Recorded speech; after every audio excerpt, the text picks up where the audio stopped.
Hey guys, आज हम इस वीडियो में सीखने वाले हैं कि लो लेवल लैंग्वेज और हाई लेवल लैंग्वेज क्या होते हैं। बेसिकली जब भी हम कोई प्रोग्रामिंग लैंग्वेज स्टार्ट करते हैं, फिर चाहे वो सी हो, C++ हो, जावा हो, हर एक जो बेसिक एक प्रोग्रामिंग लैंग्वेज वर्ड है, मतलब उसमें कोई भी लैंग्वेज आ जाती है, वो सारी लैंग्वेजेस दो पार्ट्स में डिवाइड होती हैं। एक होती है लो लेवल लैंग्वेजेस और एक होती है हाई लेवल लैंग्वेज। अब ये दोनों होती क्या हैं और इन दोनों में डिफरेंस क्या होता है, वो आज हम इस वीडियो में सीखेंगे। सबसे पहले चलते हैं हम लो लेवल लैंग्वेज पे। लो लेवल लैंग्वेज मैं आपको पहले बता दूँ दो तरह की होती है, बट जो भी लो लेवल लैंग्वेज होगी वो आप लोग मान के चलो वो पोर्टेबल नहीं होंगी। ये जो लैंग्वेजेस हैं वो पोर्टेबल नहीं होती हैं। यानी कि इसका क्या मतलब हुआ, अगर मैंने एक मशीन पे कोई कोडिंग की है और मैं चाहती हूँ कि ये वाला कोड मेरी दूसरे सिस्टम पे, यानी कि इस पे तो चलो रन कर रहा है, मेरे इस वाले दूसरे सिस्टम पे भी रन कर जाए, तो ये नहीं करेगा। ऐसा वो नहीं करेगा। ऐसा क्यों है? क्योंकि इसका हार्डवेयर डिफरेंट होगा, ठीक है, और इसका हार्डवेयर डिफरेंट होगा, फीचर्स डिफरेंट होंगे, तो बेसिकली वो प्रोग्राम रन नहीं करता और इसको हम कहते हैं कि प्रोग्राम पोर्टेबल नहीं है। अब हम बात करते हैं मशीन लैंग्वेज की। लो लेवल लैंग्वेज दो तरह की होती है, मैंने जैसे कहा, उसमें से एक टाइप है आपका मशीन लैंग्वेज।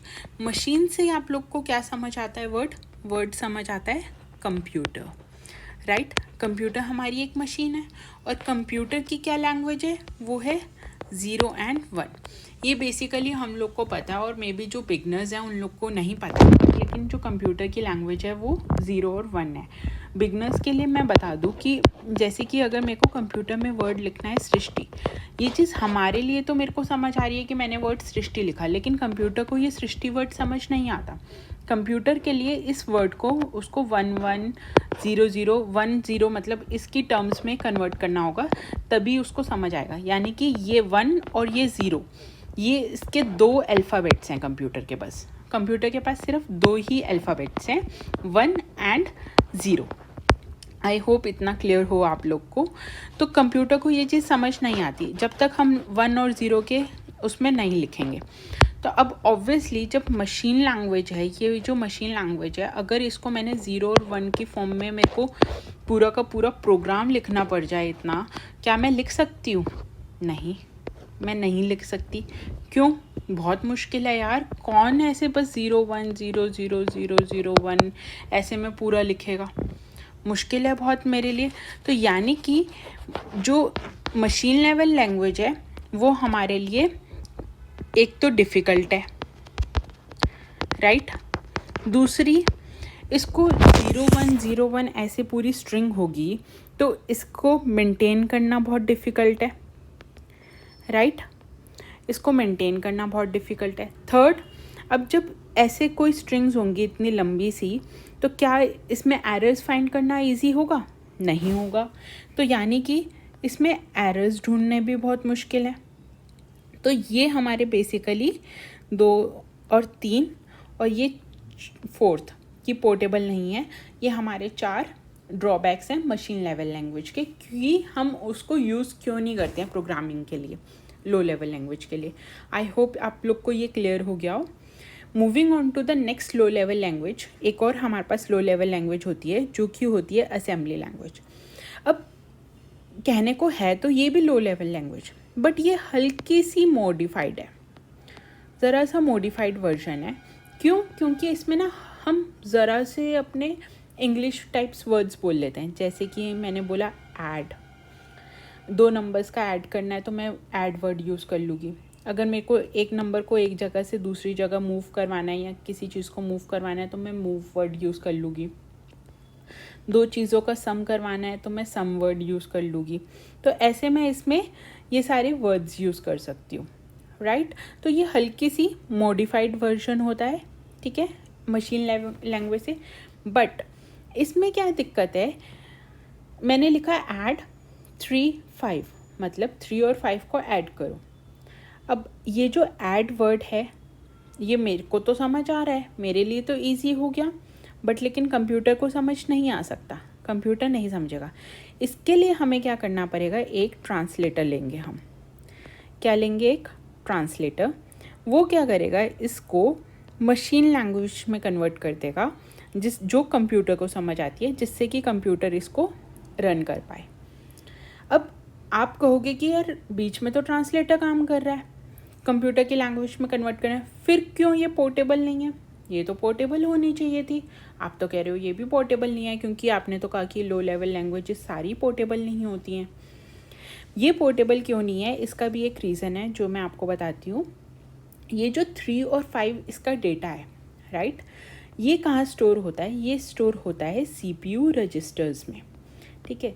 अब लेकिन ये चीज़ मैं आप लोग जो एडवांस्ड हैं, जो ऑलरेडी इंटरव्यू की प्रिपरेशन के लिए, गवर्नमेंट एग्ज़ाम्स के लिए तैयारी कर रहे हैं और वीडियो देख रहे हैं, तो उनको तो CPU रजिस्टर समझ आ जाएगा। बट बिगनर्स को ये वर्ड समझ नहीं आएगा CPU रजिस्टर्स क्या होते हैं। तो बिगनर्स आप ये मान सकते हो कि जो हमारा डेटा है वो CPU में स्टोर होगा, ठीक है। और CPU क्या है? वो एक हार्डवेयर है।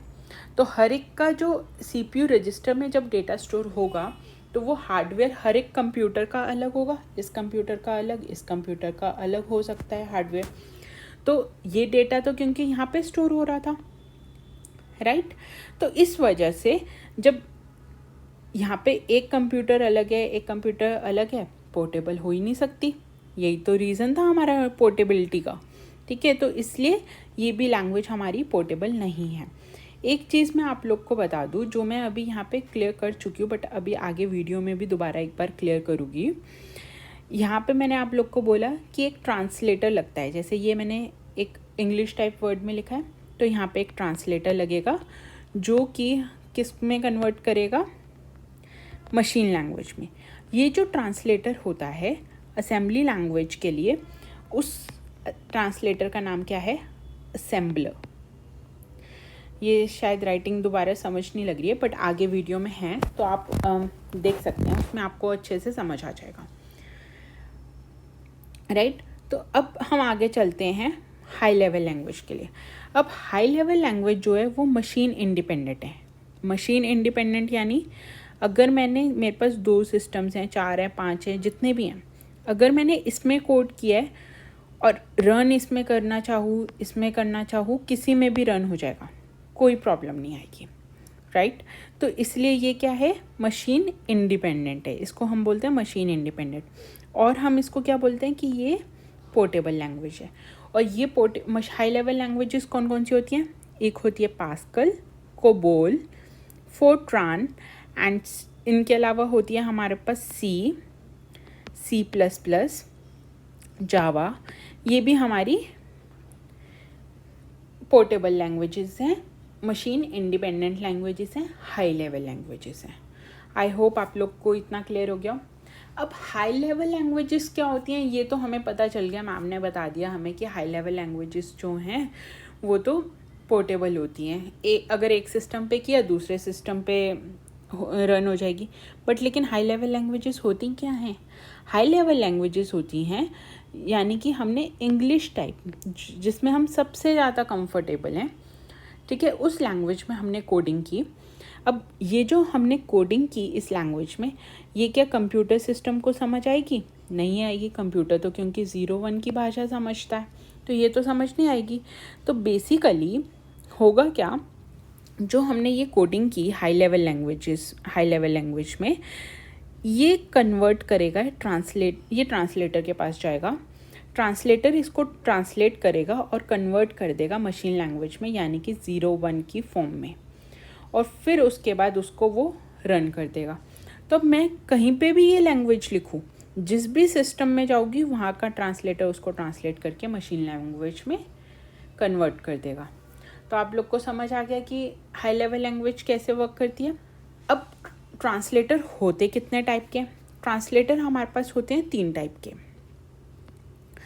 कौन कौन से? एक होता है कंपाइलर, इंटरप्रेटर और असेंबलर।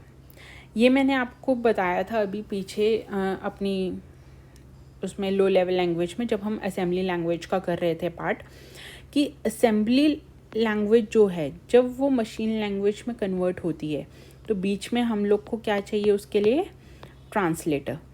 और ये जो ट्रांसलेटर है वो, राइट, इस ट्रांसलेटर का नाम क्या है? असेंबलर। ये इसी के बारे में बात कर रही थी कि राइटिंग अगर आपको समझ नहीं आएगी तो आगे मैंने दिया हुआ है तो आपको तब समझ आ जाएगा। तो असेंबली लैंग्वेज को अगर हमें मशीन लैंग्वेज में उस वक्त कन्वर्ट करना था तो वो किसके थ्रू होगी? ट्रांसलेटर के थ्रू। और उस ट्रांसलेटर का नाम क्या है? असेंबलर। याद रहेगा आप लोग को।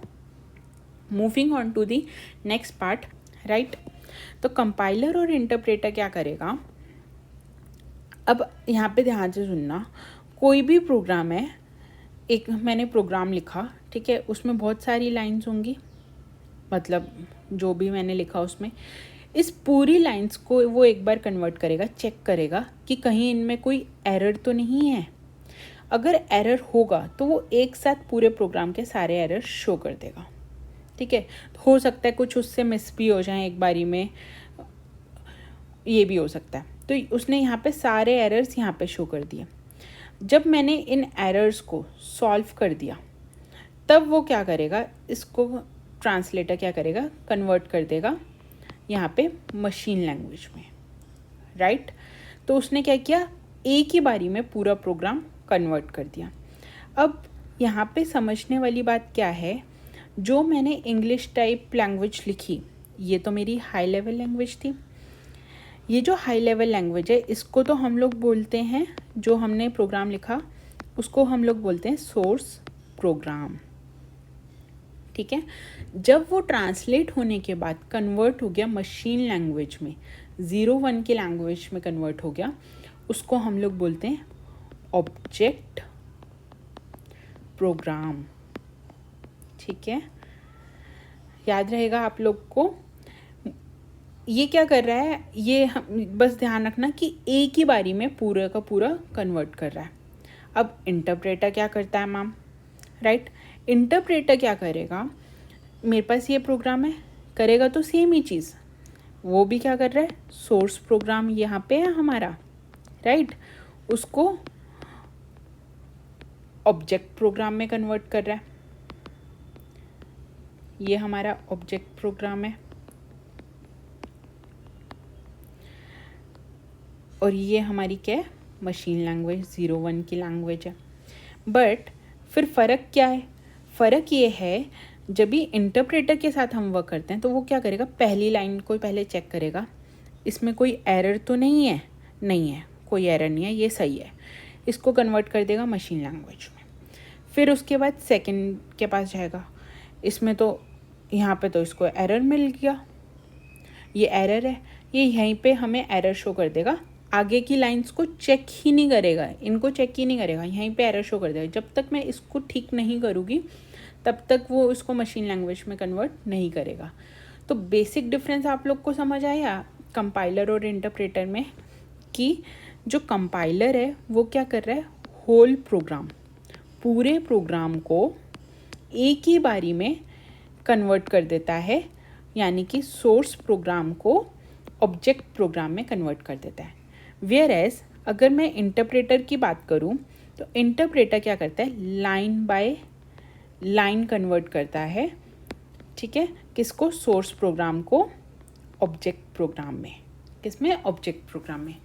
आई होप आपको ये चीज़ सारी क्लियर हो गई हो। ट्रांसलेटर्स क्या हैं, ट्रांसलेटर्स कैसे वर्क करते हैं, हाई लेवल लैंग्वेज क्या है, लो लेवल लैंग्वेज क्या है, इसके नोट्स मैंने डिस्क्रिप्शन बॉक्स में मैंने लिंक दिया हुआ है, तो उसमें से आप इसके नोट्स कलेक्ट कर सकते हो। एंड या ये इसके नोट्स हैं, आप चेक कर लो, ये ऐसे नोट्स मैंने डिस्क्रिप्शन बॉक्स में दे रखे हैं। And moreover don't forget to, अगर वीडियो पसंद आई हो तो don't forget to like, share and subscribe my channel. Bye.